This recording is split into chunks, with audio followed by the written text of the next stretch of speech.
morning students. Today we will read the chapter number 2 जीवन हत्या पाप है। इस लेसन में हमें जीव हत्या के बारे में बताया गया है और जीव हत्या करना पाप है। हमें जीव जंतुओं को मारना नहीं चाहिए, हमें उनसे प्रेम करना चाहिए। जब से चुरुगुन पिंजरा तोड़कर उड़ा था, नितिन बहुत उदास हो गया था। उदास मीन्स दुखी। बड़ी दूर पक्षी बाजार से पापा स्कूटर पर बैठकर चुरुगुन को लेकर आए थे। कुछ दिन तक तो चुरुगुन डरा डरा रहा। फिर जब नितिन से दोस्ती हुई तो एक दिन वह अचानक से उड़ भी गया। नितिन बेचारा एक दिन स्कूल से लौटा तो खाली पिंजरा मुंह चढ़ा रहा था। शैतान चुरुगुन अपनी पैनी चोंच से पिंजरे की सलाख टेढ़ी कर चालाकी से फुर्र हो गया था। फिर एक दिन पापा और नौकर रामू मुर्गी और उसके 2 बच्चे ले आए। नितिन फिर से प्रसन्न हो गया। मुर्गी और बच्चों के लिए दड़बा बनवाया गया। मुर्गी के बच्चे बहुत ही छोटे थे। नितिन से दोस्ती हो जाने पर वे नितिन की हथेली पर चढ़कर दाने खा लेते थे।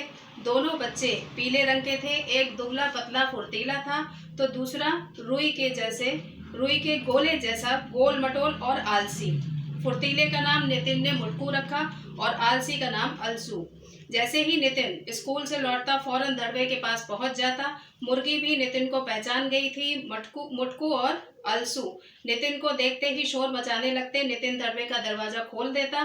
मुटकू तो दौड़कर बाहर आता और नितिन की हथेली के सारे दाने चट कर जाता था। गिरता पड़ता अलसू जब तक दड़बे से बाहर आता, मुटकू आंगन में दौड़ रहा होता।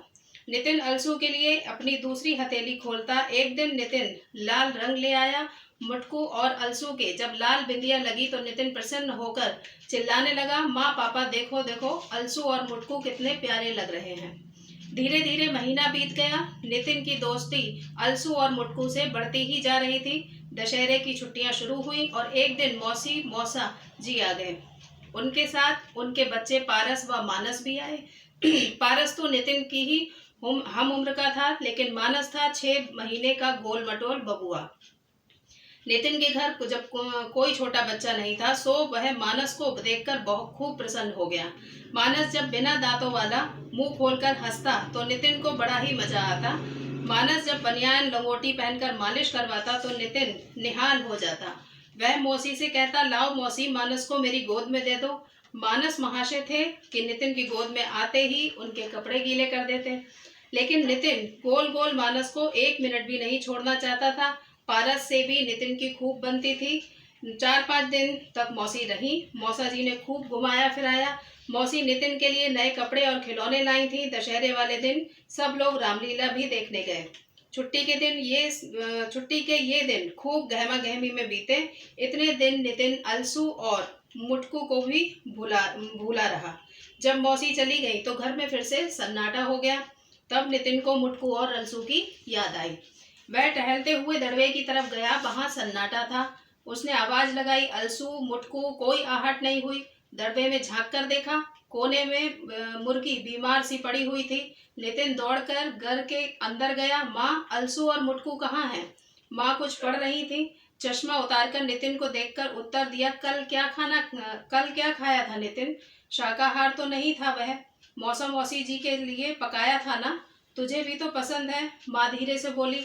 पर माँ, नितिन हकलाया, क्या मैंने अलसू और मुटकू को? वह जोर से रो पड़ा। फिर उसने घर के पीछे जाकर देखा जहाँ कुछ सफेद पंख पड़े थे। जरूर ये सब रामू ने किया होगा। नितिन सुबक रहा था। धीरे धीरे उसका रोना बंद हुआ, लेकिन मन का दुख कम नहीं हुआ। उसने मन ही मन कुछ निश्चय किया और दुखी मन से कमरे में वापस आ गया। सामने दीवार पर नितिन ने ही कभी लिखा था, जीव हत्या सबसे बड़ा पाप है, और अनजाने में ही उससे ये गलती हो गई थी। अलसू और मुटकू जैसे प्यारे दोस्त उसे अब कभी नहीं मिलेंगे। नितिन फिर अकेला रह गया था। और अब होमवर्क में आपको ये लेसन फिर से रीड करना है और नेक्स्ट डे मैं आपको इसके क्वेश्चन आंसर और वर्ड मीनिंग लिखवाऊंगी।